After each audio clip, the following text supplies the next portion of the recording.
আসসালামু আলাইকুম ভিউয়ার্স, আজকে আপনাদেরকে দেখাবো দুধ চিতই পিঠা বানানোর রেসিপি। তো আমি চালটাকে ব্লেন্ডার করে নিয়েছি। এই গোলাটার মধ্যে আমি জাস্ট একটু লবণ ব্যবহার করেছি, আর কোনো কিছুই দিইনি। তো দেখতেই পাচ্ছেন গোলাটা ঠিক কিভাবে করেছি। ঠিক এভাবে আপনারা যদি চিতই পিঠার গোলাটা করেন তাহলে চিতই পিঠা কিন্তু অনেক সুন্দর হবে। আর আরেকটা টিপস দিয়ে দিই আপনাদেরকে, আমাদের চিতই পিঠার চালটা যখন ব্লেন্ডার করব, আপনার চালের পরিমাণ বুঝে জাস্ট অল্প একটু ভাত আপনারা যদি ব্লেন্ডারে চালের সাথে দিয়ে দেন, ব্লেন্ড করে নেন, তাহলে কিন্তু চিতই পিঠা খুব নরমই হবে। আর চিতই পিঠার মধ্যে কোনো রকম সোডা তারপর কোনো কিছু ব্যবহার করা লাগবে না। আপনার পিঠা এমনিতেই সুন্দর হবে, এমনিতেই অনেক নরম হবে। আর এটা দিয়েছি আমি এটা দুধটা রেডি করে নিচ্ছি, যেহেতু আমি দুধ চিতই বানাবো। তো আগে থেকে দুধটা রেডি করে রাখলে গরম গরম পিঠা চুলা থেকে নামিয়ে গরম দুধে দিয়ে এরপর একটু জাল করে নিলেই রেডি হয়ে যাবে আমার দুধ চিতই পিঠা। তো দেখতেই পাচ্ছেন আমি একটা প্যান বসিয়ে চিতই পিঠার একটা লোহার খোলা বসিয়েছি। সেই খোলা বসিয়ে তারপর আমি পিঠাটা রেডি করছি। তো পিঠাটা দিয়ে দিচ্ছি। এই সাজের মধ্যেই পিঠাটা বানানো হবে।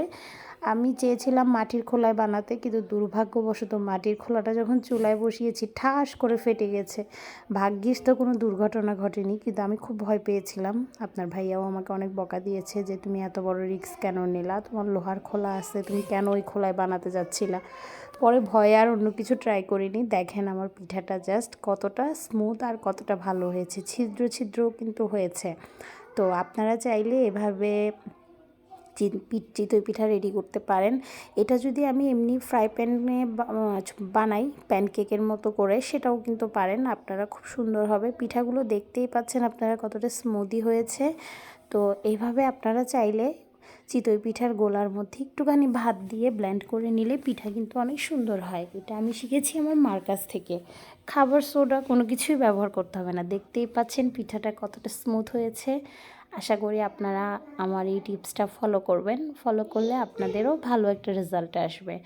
তো হুট করেই গরম গরম চিতই পিঠা খেতে ইচ্ছে করেছে। তো আমার হাজব্যান্ড তো এইভাবে বানানোর পরেই বসে বসে খেয়েছে এবং আমাকে খুব সুন্দর রিভিউ দিয়েছে। ও আমার হাতে চিতই পিঠা খুব বেশি পছন্দ করে। প্রতি বছরই শীতে আমি এই পিঠাটা বানাই, যেহেতু ওরা পছন্দ করে, আমার বাচ্চারাও পছন্দ করে, আমার মা বাবাও পছন্দ করে, বানিয়ে সবাইকে খাওয়াই। আগে আমার মা বানাতো, এখন মা একটু বয়স হয়ে গেছে, মা আর পারে না, তাই আমি চেষ্টা করেছি শখের জিনিসগুলো বানিয়ে খাওয়ানোর। এটা আমার দুধ চিতই পিঠা, খুবই রসে টইটুম্বুর করছে, দেখতেই পাচ্ছেন খুবই মজা হয়েছে পিঠাটা।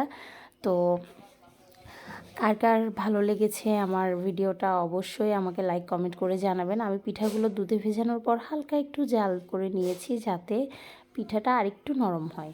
এটা আপনারা চাইলেও করতে পারেন, আবার নাও করতে পারেন।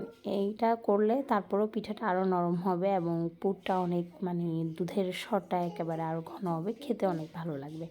ওকে, সবাই ভালো থাকবেন। আসসালামু আলাইকুম।